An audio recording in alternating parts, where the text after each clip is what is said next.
हम सचिन पटेल, आदर्श agriculture coaching Kanpur से। हमारे YouTube चैनल पर आप सभी का स्वागत है। आज हम भौतिक विज्ञान के 2 वीडियो डाल चुके हैं। तीसरा वीडियो, पहले दिन हमने वीडियो डाला था आपका कि राशियों के बारे में, मात्रक के बारे में। दूसरा जो वीडियो हमने डाला था न्यूटन के गति विषयक नियम और गति के समीकरणों पर बात किया था। आज बहुत ही महत्वपूर्ण हम एक टॉपिक लेंगे। इस टॉपिक से क्वेश्चन निश्चित तौर पर पूछा जाता है। कहीं पर भी आप एग्रीकल्चर का एग्जाम देने जाओगे तो वहां पर क्वेश्चन आपको निश्चित तौर पर 1 या 2 टकरा जाएंगे। तो वो हमारा टॉपिक है कार्य ऊर्जा शक्ति। कार्य ऊर्जा और शक्ति, कार्य ऊर्जा और शक्ति। तो कार्य को इंग्लिश में वर्क बोलते हो, ऊर्जा को आप एनर्जी बोलते हो, शक्ति को आप बोलते हो पावर। तो हम टेबल के माध्यम द्वारा आपको बता देते हैं। टेबल के माध्यम द्वारा आप क्वेश्चनों में विचलित भी नहीं होते और आप एक टेबल से आपको कई क्वेश्चन मिल जाते हैं। तो कार्य हमने लिख लिया, इंग्लिश में आप कह देते हो वर्क कह देते हो। उसके बाद हमने ऊर्जा लिख दिया, आप एनर्जी बोल देते हो। फिर हमने शक्ति लिख दिया या सामर्थ्य लिख दिया, शक्ति या सामर्थ्य इंग्लिश में आप बोलते हो पावर।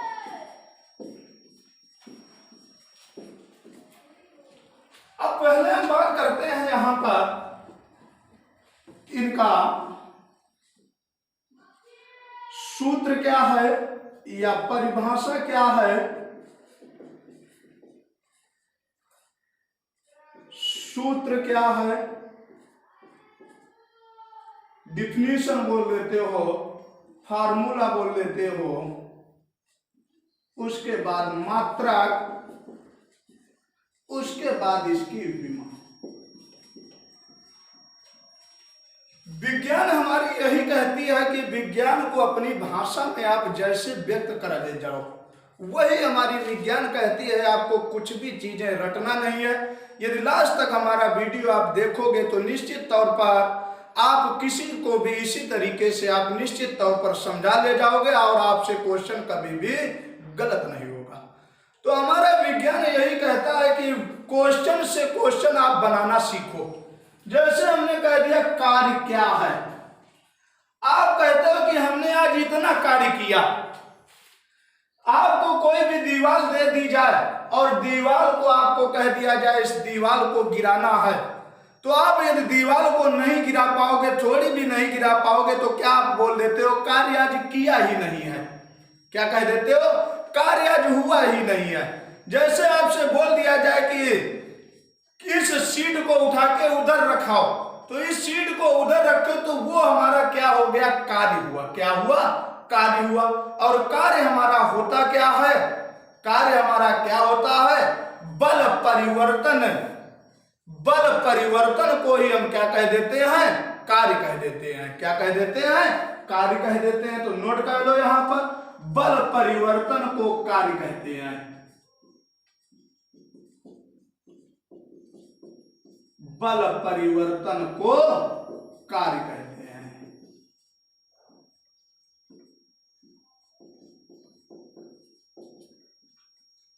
अब कहोगे ऊर्जा क्या होती है, कहते हो इतनी एनर्जी हमारी खत्म हो गई। क्या कहते हो आप, इतनी एनर्जी हमारी खत्म हो गई, इतनी ऊर्जा खत्म हो गई इस कार्य को करने में।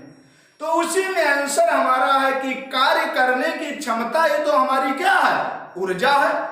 कि जो हम कार्य करेंगे उसमें जो भी हमारी ऊर्जा खत्म होगी भैया, वही तो हमारा क्या हुआ, एनर्जी हुआ। तो हम क्या कह देंगे, कार्य करने की क्षमता को हम क्या कहते हैं, कार्य करने की क्षमता को हम कहते हैं ऊर्जा कहते हैं। कार्य करने की क्षमता को क्या कहते हैं, ऊर्जा कहते हैं।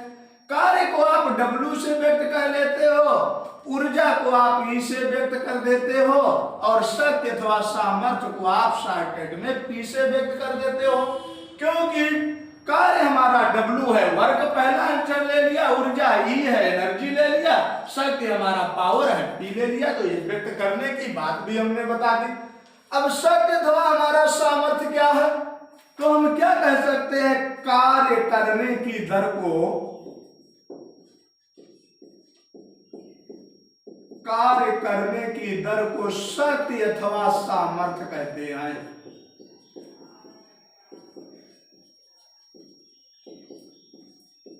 बहुत ज्यादा पूछी जाती है परिभाषा कि कार्य करने की दर को क्या कहते हैं, शक्ति अथवा सामर्थ्य कहते हैं। तो आपसे यही पूछेगा, ऑप्शन दे देगा कि देखो कैसे क्वेश्चन पूछा जाता है एग्जाम में, कहेगा कार्य करने की दर को क्या कहते हैं, ऑप्शन दे देगा शक्ति अथवा सामर्थ्य, ऑप्शन दे देगा ऊर्जा, ऑप्शन दे देगा कार्य, ऑप्शन दे देगा त्वरण, तो आप क्या टिक कर लोगे, शक्ति अथवा सामर्थ्य टिक कर लोगे। उसके बाद सूत्र की बात आती है, तो कार्य बराबर हमारा क्या होता है, बल गुणे विस्थापन होता है। कार्य बराबर बल गुणे विस्थापन।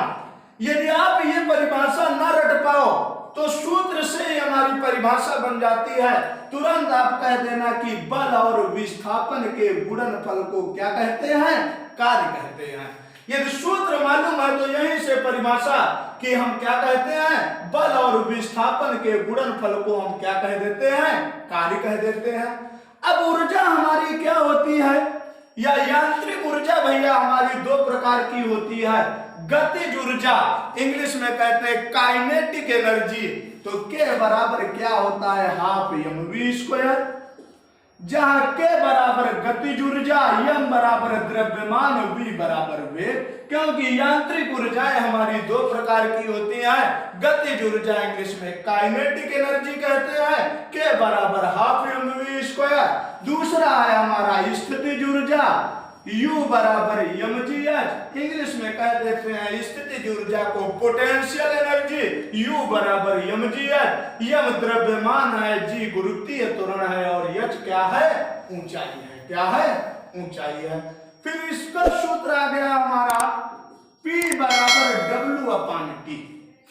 देखो परिभाषा यदि आपको ये न रट पाओ तो ये सूत्र यदि मालूम है, कार्य करने की दर को क्या कहते हैं, शक्ति अथवा सामर्थ्य कहते हैं। जब भी भैया समय से भाग दिया जाए, ठीक है, तो ऊपर जो भी चीज लिखी हो तुरंत कह देना उसी की दर को हम क्या कहते हैं, शक्ति अथवा सामर्थ्य कहते हैं। दूसरे शब्दों में आप देख सकते हो, खूब कहते हो कि वेग परिवर्तन की दर को क्या कहते हो, त्वरण कहते हो, क्या कहते हो, त्वरण कहते हो। क्या कहते हो, आपकी वेग परिवर्तन की दर को त्वरण कहते हो। खूब आप कहते हो कि संवेग परिवर्तन की दर को क्या कहते हो, बल। जहां पर भी देखो समय आ रहा तो उसको क्या पढ़ देते हैं, दर। तो इस तरीके से हमने परिभाषा की बात कर ली, सूत्र की बात कर ली, अब हम मात्रक की बात करते हैं। मात्रक को हम इकाई भी बोलते हैं, यूनिट भी बोलते हैं। तो कार्य बराबर बल गुणे विस्थापन है, बल का मात्रक न्यूटन है और विस्थापन का मात्रक मीटर है, ठीक है। तो इसी को 1 न्यूटन गुणा 1 मीटर बराबर क्या कहलाता है, 1 जूल कहलाता है। क्या कहलाता है, 1 जूल कहलाता है। तो कार्य का हम मात्रक क्या कह देते हैं, जूल कह देते हैं। दूसरा मात्रक क्या कह देते हैं, न्यूटन गुणा मीटर कह देते हैं। इसीलिए पूछा जाता है 1 न्यूटन गुणा 1 मीटर बराबर क्या कहलाता है, 1 जूल के बराबर कहलाता है। जहां पर भी ऊर्जा आ जाए, ऊर्जा का तुरंत मात्रक आपको क्या बताना है, जूल बताना है। चाहे वो गतिज ऊर्जा हो चाहे स्थितिज ऊर्जा हो, ऊर्जा का मात्रक क्या बताना है, जूल बताना है। उसके बाद इसका मात्रक देख लो, शक्ति अथवा सामर्थ्य का। कार्य का मात्रक अभी आपने बताया है जूल होता है, तो कार्य की जगह हमने जूल लिख दिया, समय का मात्रक सेकंड होगा, भाग लगा है सेकंड लगा दिया। 1 जूल प्रति 1 सेकंड बराबर क्या कहलाता है? 1 वाट कहलाता है। इसलिए पूछा जाता है वाट किसका मात्रक है, तो क्या बताओगे? शक्ति अथवा सामर्थ्य का मात्रक है, चाहे वो किलोवाट आए, चाहे मेगावाट आए, चाहे जूल प्रति सेकंड आए, चाहे क्या आए, वाट आए। ठीक है। इसके बाद बात आती है कि इनका विमा क्या है, इंग्लिश में कहते हैं विमा को डायमेंशन। तो कार्य की विमा, बल की विमा हमारी होती है m/(10⁻²), विस्थापन की विमा L होती है, गुणा कर दिया तो विमा बन गया mL²(10⁻²). ये हमारी कार्य की विमा आ गई। जो कार्य की विमा होगी वही जूल की विमा होगी, वही गतिज ऊर्जा की विमा होगी, वही स्थितिज ऊर्जा की विमा होगी। इसकी भी विमा आ गई हमारी क्या भैया? कार्य और गतिज ऊर्जा, स्थितिज ऊर्जा, ऊर्जा का विमीय सूत्र बराबर होते हैं, मात्रक बराबर होते हैं। परिभाषा भी कार्य करने की क्षमता को ऊर्जा कहते हैं, इसलिए इसकी भी विमा क्या हो गई? mL²(10⁻²). शक्ति अथवा सामर्थ्य की देख लो, जूल की विमा हमने अभी बताई है mL²(10⁻²) भागे सेकंड है, सेकंड की विमा T है। कोई भी विमा नीचे से ऊपर जाती है तो चिन्ह बदल जाता है। तो mL²T ऊपर गया तो -2 था, एक और ऊपर गया -1, तो क्या बन गया?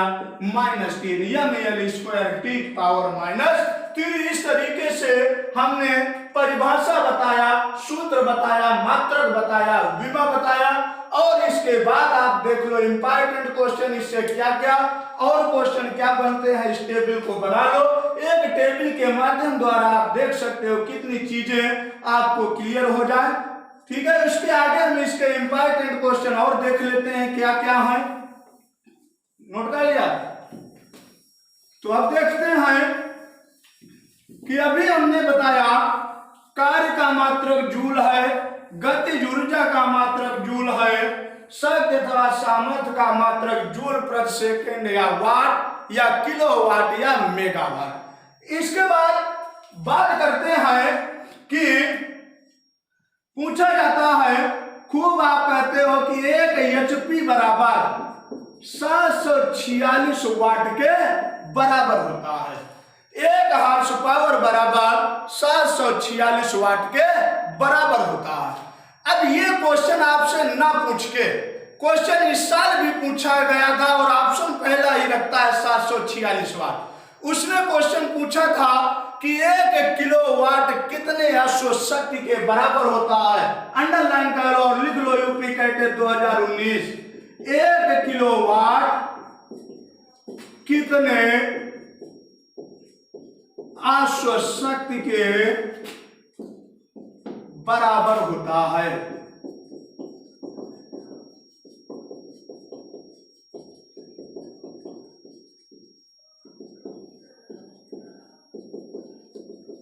1.34 अश्व शक्ति के बराबर। अंडरलाइन कर लो। देखो कैसे, क्योंकि 1 किलोवाट बराबर 1000 वाट के बराबर होगा और 1 HP बराबर 746 वाट। यदि 1 किलोवाट बराबर 1000 वाट है, 1 HP बराबर 746 है, भाग दे दोगे तो आपको मिल जाएगा 1.34 अश्व शक्ति के बराबर मिल जाएगा। उसके बाद देखो क्वेश्चन आपसे पूछता क्या है, 1 वाट घंटा बराबर 3600 जूल के बराबर होता है या 3.6 × 10⁻³ जूल के बराबर होता है। फिर पूछता है आपसे, मोस्ट इंपॉर्टेंट है, 1 किलोवाट घंटा या 1 किलोवाट आवर बराबर 3.6 × 10⁻6 जूल के बराबर होता है। Most important question. 1 किलोवाट घंटा को ही हम एक यूनिट बोल देते हैं। क्या बोल देते हैं? 1 यूनिट बराबर 3.6 × 10⁻6 जूल। 1 वाट घंटा बराबर 3600 जूल या 3.6 × 10⁻6 जूल के बराबर होता है। और ये दोनों क्या है? ऊर्जा के व्यवहारिक मात्रक हैं। ऊर्जा के व्यवहारिक मात्रक हैं। वाट घंटा और किलोवाट घंटा व्यवहारिक मात्रक है। इसके बाद पूछा जाता है आपसे कि एक इलेक्ट्रॉन वोल्ट बराबर 1.6 गुणा 10 की पावर -19 जूल के बराबर होता है। कि एक इलेक्ट्रॉन वोल्ट बराबर कितना होता है? 1.6 गुणा 10 की पावर -19 जूल के बराबर होता है। अब देखो क्वेश्चन आपसे पूछता क्या है,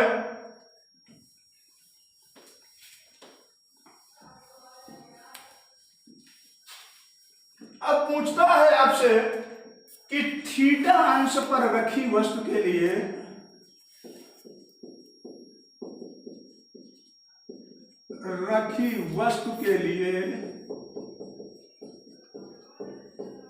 कार्य का सूत्र क्या होगा? तो क्या होगा? W बराबर F into S cos theta होगा। पहले अभी हमने सूत्र बताया था W बराबर F इंटू यस। अब हमने कहा कि थीटा अंश पर रखी वस्तु के लिए कार्य का सूत्र क्या होगा? तो W बराबर F into S cos theta. अब कहता है कि कार्य कब अधिकतम होगा, कार्य कब न्यूनतम होगा? जब थीटा बराबर 0 अंश होगा तो कार्य क्या होगा? मैक्सिमम होगा, अधिकतम होगा।